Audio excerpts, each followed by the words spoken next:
Halo, perkenalkan nama lengkap saya Mercia Najdia dengan NIM 1803030064. Saya mahasiswa semester 7 dari jurusan Sosiologi, Fakultas Ilmu Sosial dan Ilmu Politik, Universitas Nusa Cendana. Video ini merupakan salah satu bentuk tugas dari mata kuliah Perencanaan Kebijakan dan Sosial. Mata kuliah ini diasuh oleh Bapak Lasarus Jamat. Baik, di video kali ini saya akan membahas tentang demokrasi aneh, keinginan disforia, dan politik tubuh. Baik, di sini saya akan memparodikan video ini dengan tema yang telah saya sebutkan sebelumnya. Sebelum lanjut ke video parodi, saya akan menjelaskan sedikit tentang demokrasi aneh, keinginan disforia, dan politik tubuh. Baik, langsung saja. Yang pertama, keinginan dispori, yaitu membayangkan tubuh sosial. Apa yang saya sebut metafora sosial sebagai tubuh telah berfungsi sebagai sarana utama untuk membayangkan masyarakat sepanjang sejarah Barat. Metafora ini secara konsisten mengungkapkan disposisi yang tepat dan selalu bersifat hierarkis. Ini terbukti dalam pengandaian penting tentang perwujudan yang mendasari metafora, yaitu bahwa tubuh secara alami didefinisikan oleh norma normatif sebagai ilmu bahasa, bentuk yang tepat, serta memberikan cita-cita dengan ekspresi lain dari perwujudan yang diukur dan dievaluasi. Tema urutan yang tepat dan morfologi normatif berhubungan langsung dengan setiap anggota yang berada di tempat yang tepat. Kesatuan organik tubuh tergantung pada pemesanan yang tepat dari para anggotanya. Tempat dalam pengertian ini didefinisikan baik oleh fungsi maupun hubungan struktural anggota tubuh berada di dalam tempat yang tepat sejauh mereka memainkan peran yang ditentukan dalam tubuh yang lebih besar dan dalam menjalankan peran itu memiliki hubungan yang layak dengan anggota lain. Maka anggapan ini berlaku dalam tubuh sosial yang ditentukan oleh morfologi normatif dan ilmu bahasa dipertahankan karena anggota tubuh sosial tetap berada di tempatnya untuk memainkan peran sosial mereka yang tepat dan berdiri dalam hubungan yang tepat dengan lingkungan sosial dan anggota tubuh lainnya. Selama perkembangannya, dua penekanan luas mencerminkan logika yang tepat dan konsisten. Yang pertama, penekanan pada morfologi normatif tubuh sosial pada hakikatnya membentuk, dan yang kedua adalah bahaya eksistensial yang ditimbulkan oleh individu terhadap tubuh sosial anggota yang tidak pada tempatnya, gagal memenuhi peran mereka yang semestinya, dan atau mengganggu hubungan struktural yang tepat dari anggota tubuh. Sifat eksistensial dari bahaya yang ditimbulkan oleh anggota tubuh yang tidak pada tempatnya mengalami kekuatan normatif. Kekuatan normatif ini secara konkret dinyatakan dalam upaya untuk mempertahankan, menegakkan, dan menerapkan kembali bentuk tubuh sosial yang tepat dan tercermin dalam tatanan yang tepat dari anggotanya.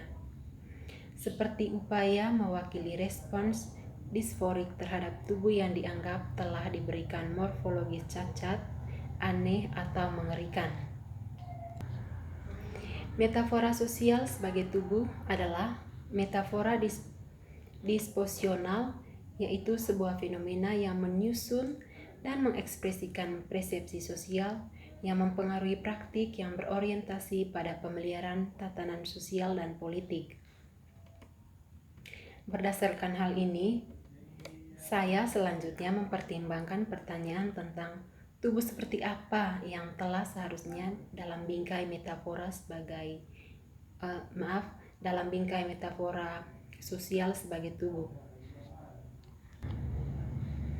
Metafora sebagai tubuh memainkan peran yaitu menghasilkan dan mengatur praktik representasi dalam kehidupan sosial dan politik tanpa mengandaikan tujuan dasar, yang artinya metafora sosial sebagai tubuh terus berfungsi sebagai budaya a priori, suatu kondisi kemungkinan bagi kehidupan sosial dan politik kolektif.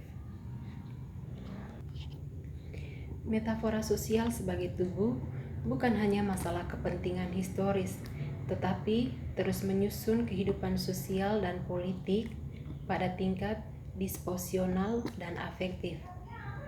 Dia mengungkapkan disposisi fundamental terhadap tatanan sosial hampir pasti bersifat hierarkis, di mana semua anggota tubuh sosial memainkan peran mereka yang tepat, mengikuti logika yang tepat, dan peran yang diberikan ini menentukan tempat masing-masing anggota di dalam totalitas tubuh sosial yang merupakan morfologi normatifnya. Yang berikut, fantasi keaslian, yaitu populisme dan nasionalisme.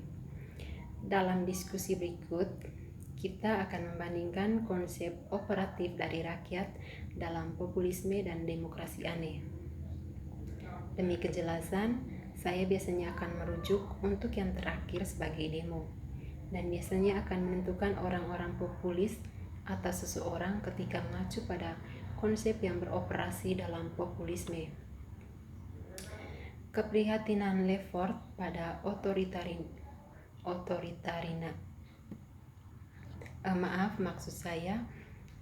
pada otoritarianisme dalam kaitannya dengan demokrasi, bukan populasi sendiri, namun seperti yang akan kita lihat bahwa keduanya muncul sebagai sosial yang pada dasarnya simetris gerakan setelah pola pemerintahan populis mulai terlihat. Achen dan Bartels menawarkan landasan empiris untuk pertimbangan teoritis ini. Dia mengajukan kasus yang meyakinkan bahwa keyakinan politik dan kebijakan individu efek dari platform partai-partai politik yang mereka identifikasi. Ilustrasi yang jelas tentang hal ini adalah pemerintahan apartheid Afrika Selatan pada tahun 1946 dan 1990. Presentase populasi kulit hitam meningkat dari sekitar 69% menjadi 76%. Sedangkan presentase populasi kulit putih menurun dari 20% hingga 13%. Inilah mengapa saya tidak setuju dengan analisis seperti yang ditawarkan oleh Benjamin de Klein, yang berpendapat bahwa populisme didefinisikan semata-mata oleh antagonis bawah atau atas antara rakyat dan elit. Tanpa kewarganegaraan, di sini mengacu pada situasi hidup di luar batas geografi negara manapun, yang artinya sangat berbeda dari yang dimana orang-orang melakukan hidup dalam batas-batas suatu negara adalah menyangkal hak dan status kewarganegaraan, sebuah fenomena yang sangat nyata yang terlalu umum. Seperti yang dikemukakan Pilot, Perjanjian Westphalia mewakili memantapkan perkembangan kenegaraan Eropa yang telah berlangsung selama Turing. Meskipun tidak mewakili satu-satunya sumber negara berdaulat internasional sistem, Pilot tetap membuat kasus yang kuat bahwa jika bukan karena perjanjian yang secara resmi mengakhiri perang 30 tahun, munculnya negara berdaulat sistem di Eropa akan terjadi jauh kemudian.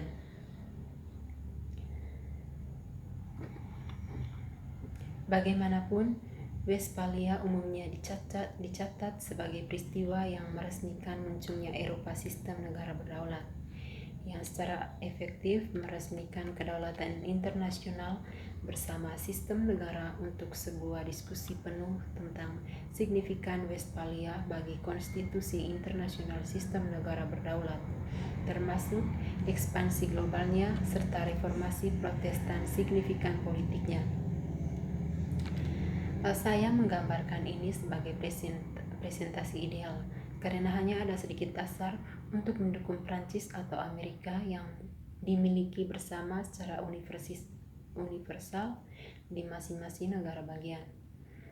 Saya tidak mengandaikan dengan ilustrasi ini bahwa hanya mereka yang diberikan kewarganegaraan yang boleh berbagi dalam kesetaraan penuh atau identitas kewarganegaraan hukum.